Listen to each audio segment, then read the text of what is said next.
Les vraies voix Sud Radio. 3 mots dans l'actu, Félix, qui sont crime, débat et porno. Un crime clairement raciste, sans doute anti-musulman et terroriste. Bruno Retailleau s'exprime à l'Assemblée sur le meurtre d'un Tunisien samedi dans le Var. Le policier qui avait tué Naël, renvoyé en procès pour meurtre aux assises, sera le coup de projecteur des vraies voix à 18h40. Dans le grand débat de 17h30, on évoque sur Sud Radio le garde des Sceaux, Gérald Darmanin, qui trouve sous-dimensionné les peines de sursis pour les casseurs. Avant ça, dans un instant, la guerre des roses. Nicolas Meyer-Rossignol veut un débat télévisé avec Olivier Faure. Il demande aussi la transparence sur d'éventuelles ambitions présidentielles du premier secrétaire. C'est non sur les deux sujets.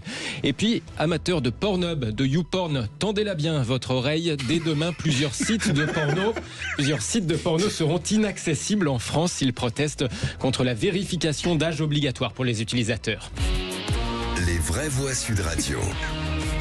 Il avait été pointé du doigt pour avoir refusé le terme d'islamophobie après le meurtre d'Aboubacar Cissé, un fidèle de nationalité malienne dans une mosquée du Gard. Bruno Retailleau a été interpellé à l'Assemblée nationale cet après-midi sur le meurtre, cette fois, de Hichem Miraoui, ce Tunisien tué par un homme surarmé samedi dans le Var. Le suspect avait publié des vidéos racistes, des appels à la haine. Pour rappel, le parquet national antiterroriste s'est saisi de l'enquête hier, saisine à laquelle vient de réagir le ministre de l'Intérieur, Bruno Retailleau. Le racisme, ce n'est pas la France. Le racisme, c'est un poison. C'est un poison qui tue. C'est un crime barbare, bien sûr. Il a été prémédité et il est signé. Prémédité puisqu'il y a eu des vidéos, nous avons saisi des armes dans la voiture, mais surtout, il est signé. C'est clairement un crime raciste. C'est un crime sans doute aussi anti-musulman et peut-être aussi un crime terroriste puisque le PNAT a été saisi. Et j'espère que la justice sera intraitable et implacable. Chaque crime raciste est un crime anti-français. Merci beaucoup, monsieur. Le ministre de l'Intérieur et président de LR, Bruno Retailleau, cet après-midi à l'Assemblée nationale. Philippe Bilger, Olivier Faure qui accuse Bruno Retailleau de faire régner une espèce de racisme d'ambiance. Est-ce que c'est pas grave vu les circonstances? Mais c'est très grave, et d'autant plus qu'on voulait mettre Bruno Retailleau, soi-disant, devant un 2 poids 2 mesures qu'il ferait subir à la sécurité. On voit à quel point c'est l'inverse. Il réagit et il a ô combien raison devant cette horreur, comme hier il en dénonçait d'autres.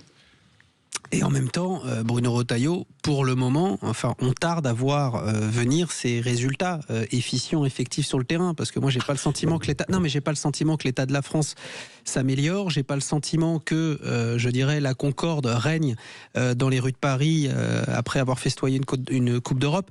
Voilà, donc je pense que le climat, il est quand même explosif. On peut commenter l'actualité. Évidemment, c'est un crime barbare. Évidemment, c'est pas le premier et malheureusement, ça sera pas le dernier.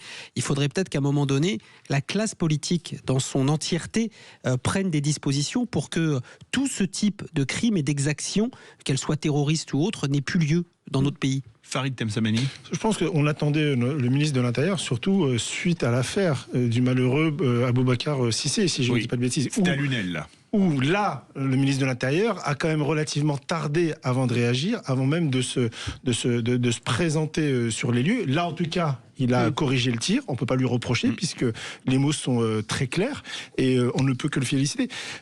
Malheureusement, c'est que de la com. Hein. Allez. C'est probablement que de la com, mais en tout cas, s'il le faisait pas, on lui reprocherait. C'est vrai aussi. Allez, le deuxième mot. Difficile de faire autre chose que de la com, en l'occurrence. Deuxième mot, débat. Le PS élit son premier secrétaire jeudi et il n'y aura pas de débat télévisé. Nicolas Meyer-Rossignol, le maire de Rouen, réclamait dans un courrier un débat public, c'est-à-dire télévisé avec Olivier Faure. Il lui demandait aussi de faire la transparence sur une éventuelle ambition présidentielle. Le premier secrétaire sortant qui vient d'encaisser le ralliement du troisième homme, Boris Vallaud, annonce qu'il votera pour lui au second tour jeudi. Et donc Olivier Faure refuse tout lavage de linge sale en public. Le premier secrétaire a répondu sur TF1 à son adversaire camarade. D'abord, le débat il a lieu depuis plusieurs semaines tous les soirs. J'étais hier soir avec lui à Amiens. On a débattu ensemble. C'est un débat interne qui n'a pas vocation à être forcément public. Vous n'avez pas eu de débat Vauquier-Retailleau à la télévision. Pourquoi je dis ça? Parce que moi, je ne veux pas créer de l'irréversible. Je ne veux pas que, dans un débat télévisé, on finisse par d'abord donner des arguments à nos adversaires et ensuite créer des situations où on ne pourrait plus ensuite Donc ça, c'est non. Travailler. Et sur la présidentielle, et sur la pose la question. La question, en fait, me paraît totalement prématurée pour tout le monde. Aujourd'hui, la gauche n'est pas, honnêtement, en situation de gagner une élection présidentielle.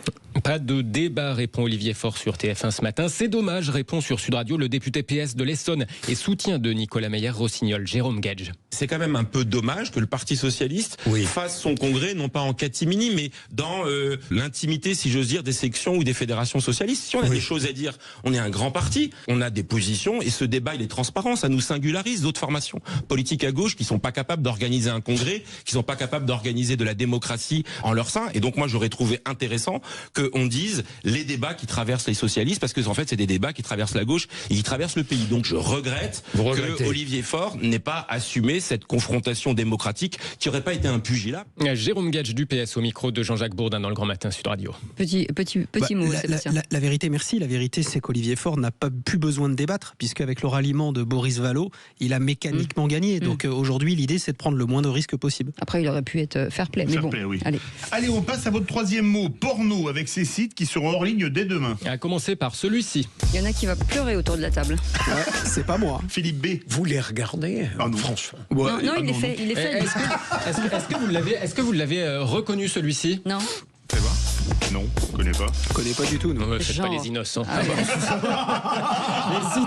les sites Pornhub, c'était le jingle là qu'on entendait de Pornhub, et YouPorn seront suspendus dès demain après-midi en France, tout comme RedTube. Annonce de leur maison mère Halo, ces sites de porno gratuits protestent contre la vérification obligatoire de l'âge des utilisateurs qui menace leur équilibre économique. La déclaration sur l'honneur de majorité ne suffit plus. Il faudrait prouver son âge pour cette nouvelle législation. En lieu et place de leur contenu habituel, donc dès demain après-midi, les internautes trouveront en arrivant un message accusant le gouvernement français de mettre en danger la vie privée des utilisateurs par des mesures d'authentification jugées intrusives. Ces plateformes du porno plaident pour que la vérification d'âge soit opérée au niveau des appareils, pas au niveau de l'entrée sur tel ou tel site. Elles ne veulent pas gérer ça elles-mêmes. On sent de votre de la tristesse, Philippe. Le message sera transmis par des femmes dans le plus simple appareil ou non? Voilà, c'est ça. Mais ce qui est génial, c'est c'est ça, qu'on va utiliser France Connect, c'est le truc qu'on a pour les impôts pour aller regarder du porno, c'est génial.